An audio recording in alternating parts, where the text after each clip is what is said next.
새벽 기도로 나오신 모든 샘물 성도 여러분들을 주님의 이름으로 환영합니다. 우리 함께 샘물의 기도 드리도록 하겠습니다. 마음 모아 샘물의 기도를 하나님께 드립니다. 먼저 우리의 믿음을 고백합니다. 우리 주 하나님이여 영광과 존귀와 권능을 받으시는 것이 합당하오니 아멘. 여호와 우리 하나님은 천지와 만물을 창조하신 창조주이심을 고백합니다. 주님의 거룩하고 아름다우신 이름을 찬양하며 경배하오니 주님 홀로 영광을 받으시옵소서. 교회와 예배를 위해 기도합니다. 더러는 좋은 땅에 떨어짐에 어떤 것은 100배, 어떤 것은 60배, 어떤 것은 30배의 결실을 하였느니라. 아멘. 지금도 말씀하시는 하나님, 샘물에 주의 말씀이 흥왕하여 다스리시고 주일 예배 가운데 말씀의 은혜와 하나님의 임재를 경험하게 하옵소서. 성도들이 작은 목자 훈련에 힘써 참여하여 말씀으로 삶이 변화되는 거룩한 경험을 하게 하옵소서. 목장과 VIP를 위해 기도합니다. 너의 눈을 들어 밭을 보라 희어져 추수하게 되었도다. 아멘. 추수할 일꾼을 부르시는 주님, 샘물의 목장이 함께 모여 예수의 행복을 경험하고 예수 사랑을 나누는 목장이 되게 하옵소서. 목장마다 한 목장 한 영혼 세례주기를 동참하여 VIP를 품고 기도하게 하시고 사람을 남기는 샘물이 되게 하옵소서. 다음 세대와 성도들을 위해 기도합니다. 여호와로 인하여 기뻐하는 것이 너희의 힘이니라. 아멘. 우리의 힘과 능력이 되시는 하나님, 우리 자녀들을 주님께 의탁합니다. 혼탁한 세상에서 주님의 말씀대로 믿고 주님의 말씀대로 살아가는 믿음의 세대가 되게 하옵소서. 어릴 때부터 하나님을 알고 사랑하게 하시고 하나님을 경외하는 청년들이 되게 하옵소서. 주님께서 성도들의 건강과 형편을 보살펴 주시고 어떤 상황에도 하나님을 기뻐함으로 승리하는 성도가 되게 하옵소서. 나라와 선교를 위해 기도합니다. 땅의 모든 끝이여 내게로 돌이켜 구원을 받으라. 나는 하나님이라 다른 이가 없느니라. 아멘. 열방을 구원하시는 하나님, 샘물의 성도들이 가는 선교사, 보내는 선교사로 구원의 하나님을 증거하는 선교적 삶을 살게 하옵소서. 이 나라에 하나님의 정의와 공의가 세워지게 하시고 갈라진 이 나라가 복음 안에 하나가 되게 하시며 나라의 갈 길을 인도해 주시옵소서. 우리의 힘과 도움이 되시는 예수님의 이름으로 기도드립니다. 아멘.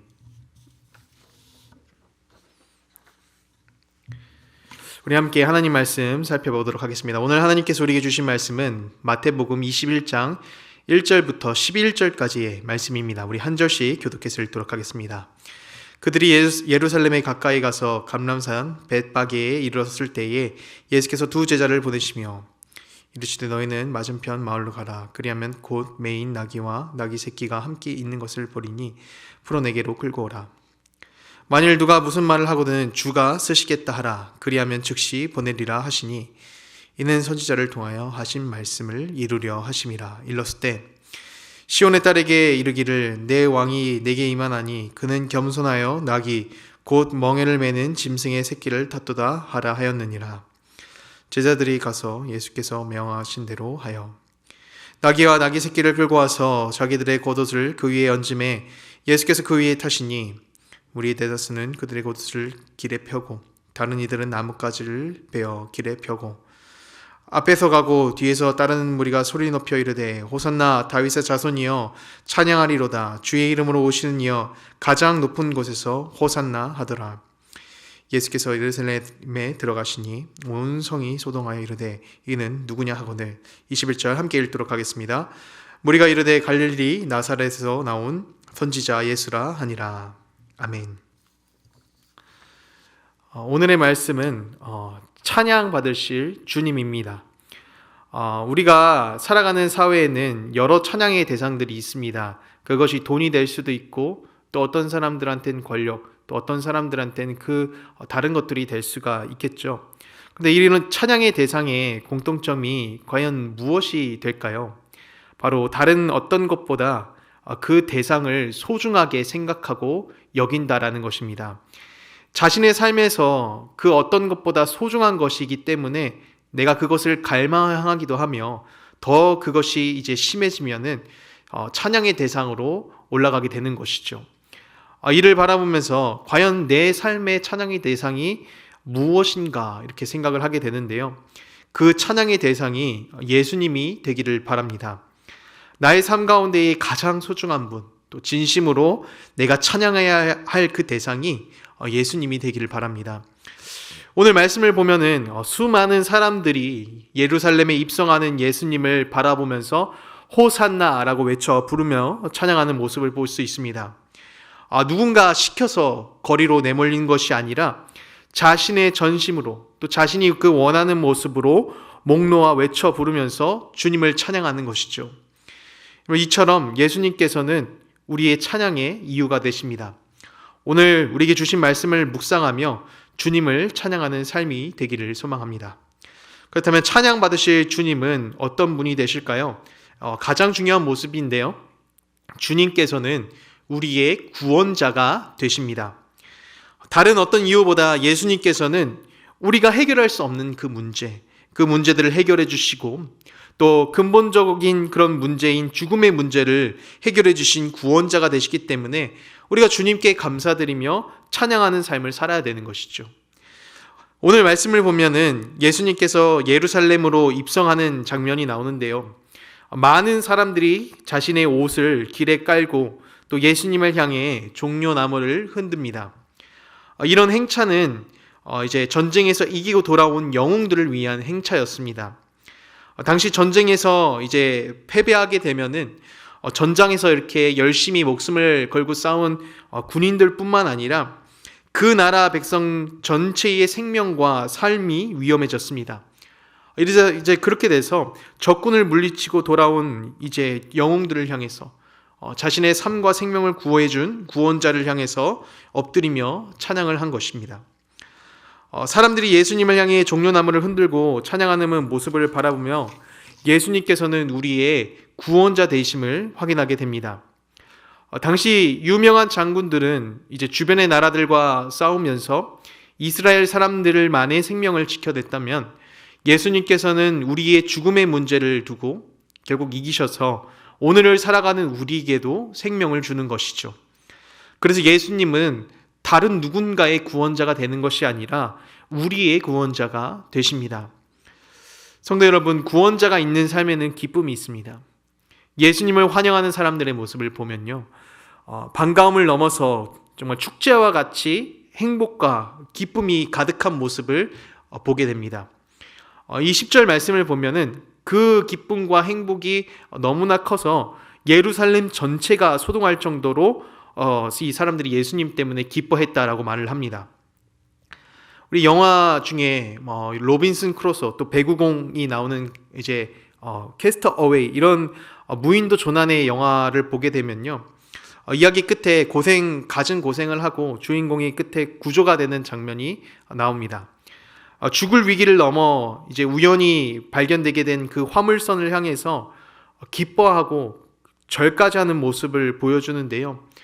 그 배가 어떤 특별한 구조선도 아니고 평범한 화물선에 평범한 선원들인데도 그 사람들 앞에 가면서 감사와 찬양을 하며 울면서 절을 하는 모습을 보여줍니다. 자신이 죽음만을 앞두고 있는 그런 표류의 상황이었는데 그 가운데서 구출해 주니까 구원해 주는 그 사람을 만났다는 그것 때문에 기쁨과 감사를 주체할 수 없는 것이죠. 우리 가운데도 구원자 예수님께서 찾아오셨습니다. 우리가 일상을 살아가며 한편으로 잊어버리고 살아갈 때도 있지만 우리 삶에는 구원자가 계십니다. 우리 해결할 수 없는 나의 삶의 여러 문제들로부터 구원해 주시고 심지어 우리의 죽음의 문제도 해결해 주시는 분이 우리 삶 가운데에 함께 하십니다. 수많은 사람들이 구원자로 오신 주님의 이름을 찬양하고 그 가운데서 기쁨을 누렸던 것처럼 우리에게 오신 구원자 예수님을 생각하며 감사와 찬양으로 기쁨을 누리는 성도분들이 되기를 바랍니다. 찬양받으실 주님은 어떤 분이신가? 두 번째는 주님께서는 겸손의 왕이 되십니다. 예수님께서 죄의 문제 가운데 승리하신 승리자가 되시고 또 우리를 통치하는 왕이 되시지만 그 권세를 드러내시고 뽐내는 그런 왕으로 오시지는 않았습니다. 예수님께서는 낮은 곳으로 먼저 가서 섬기시고 하나님의 계획에 순종하는 겸손의 모습을 보여주십니다. 오늘 말씀에서는 나귀를 타고 예루살렘에 입성을 하시는 모습을 보여주시는데요. 우리 7절 말씀 함께 보도록 하겠습니다. 나귀와 나귀 새끼를 끌고 와서 자기들의 겉옷을 그 위에 얹음에 예수께서 그 위에 타시니. 당시 개선을 하며 입성하는 왕이나 장군들은 모두 크고 멋진 말을 타고 입성을 했습니다. 자신이 전쟁에서 물리친 그 전과를 어떻게든 드러내기 위해서, 또 왕이라면은 자기가 가지고 있는 그 권력을 어떻게든 자랑하기 위해서 말 중에서 가장 화려하고 또 좋은 말을 타고 그렇게 입성을 했던 것이죠. 그러나 오늘 예수님께서는 볼품없는 이 낙이라는 가축 중에서 가장 약한 나귀의 새끼를 타고 입성을 하십니다. 이 장면을 통해 구약의 말씀을 실현하시려는 신실함도 있지만 예수님이 어떤 분으로 이 땅 가운데 오셨는지를 보게 되는 것이죠. 우리는 겸손으로 오신 예수님의 성품을 보게 됩니다. 예수님께서는 우리에게 낮아짐이라는 따뜻한 산령을 알려주세요. 잡히시기 마지막 날 이 제자들의 발을 먼저 씻겨주시면서 섬기시는 모습을 보여주시죠. 세상에 권력 있는 왕이나 다른 통치자들은 힘으로 통치하려고 합니다. 또 그 통치의 목적이 자신의 영광을 드러내기 위해서, 또 자신의 영광을 높이기 위해서 백성들을 다스리고 통치를 합니다. 근데 예수님께서는 우리를 사랑으로 다스리시고요, 십자가라는 가장 낮은 곳으로 내려가는 사랑을 보여주십니다. 성도 여러분, 우리에게 먼저 낮음으로 오신 예수님께 감사와 찬양을 드리는 삶을 살아가시길 바랍니다. 예수님께서 겸손의 모습을 보이시고 사람들을 섬기는 모습을 보여주시지만 그렇다고 해서 존귀하신 분이 아닌 것은 아니시죠. 빌립보서 2장 말씀을 보면은 하나님께서는 예수님을 아끼시고 또 이 세상의 어떤 존재보다 높임받을 영광의 존재가 되심을 말씀을 하십니다. 우리 빌립보서 2장 9절 10절 말씀인데요. 읽어드리도록 하겠습니다. 9절입니다. 이러므로 하나님이 그를 지극히 높여 모든 이름 위에 뛰어난 이름을 주사 하늘에 있는 자들과 땅에 있는 자들과 땅 아래에 있는 자들로 모든 무릎을 예수의 이름에 꿇게 하시고. 이 빌립보서 말씀이 보여주는 것처럼 예수님의 원래의 모습은 높으시고 세상의 그 어떤 통치자보다 권세가 있은 분이십니다. 그런 주님이 화려한 승리자로 예루살렘에 들어가는 것이 아니라 우리를 위해서 가장 작은 나귀를 타고 죽으러 예루살렘에 들어가십니다. 주님께서는 우리에게 겸손의 왕이 되십니다. 수많은 사람들이 이 나귀를 타고 들어가는, 우리에게 생명을 주시려 들어가는 예수님의 이름을 부르며 찬양했듯이 나를 향하신 예수님의 낮은 사랑을 품으면서 감사와 찬양을 드리는 삶이 되기를 바랍니다. 찬양하실 주님은 어떤 분이신가? 예수님께서는 우리의 문제를 해결해 주시는 구원자가 되시고요, 또 먼저 섬기시며 가장 낮은 곳으로 가시는 겸손의 왕이 되십니다. 찬양받으실 주님의 모습, 그 마지막은 예수님께서는 우리의 순종해야 될 주인이 되신다라는 거예요. 우리가 순종해야 될 주인이 되신다. 우리의 고백이 진정으로 주님을 높이고 또 주님을 찬양한다라고 하면은 입술의 고백으로 끝나는 것이 아닌 삶의 순종으로 이어져야 합니다. 본문 말씀 3절을 우리가 함께 보도록 하겠습니다. 만일 누가 무슨 말을 하거든 주가 쓰시겠다 하라. 그리하면 즉시 보내리라 하시니. 제자들이 듣기에 조금은 당황스러울 듯한 그런 예수님의 명령입니다.